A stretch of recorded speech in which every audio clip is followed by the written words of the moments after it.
أطيب كريب ممكن تحضروه بمقادير جدا سهلة وبسيطة، والمكونات متوفرة عندكم بالبيت. تعالوا وياكم نسوي.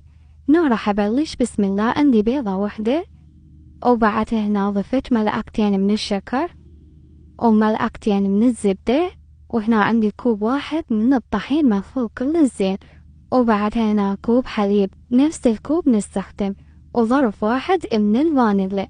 أخلط المواد كلها زين حتى ما تبقى عندي كل تكتلات، وهذا صار عندي القوام.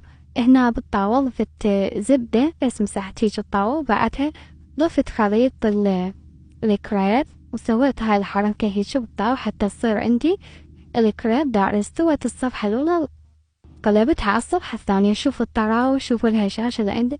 وبعدها الحشوة تكون حسب انتو رغبتكم. أنا هنا ضفت نوتيلا، وبعدها ضفت هنا قطع من الموز، وضفت جوز، وبعدها هنا راح ألفها بهالطريقة هاي وكملت عندي هنا.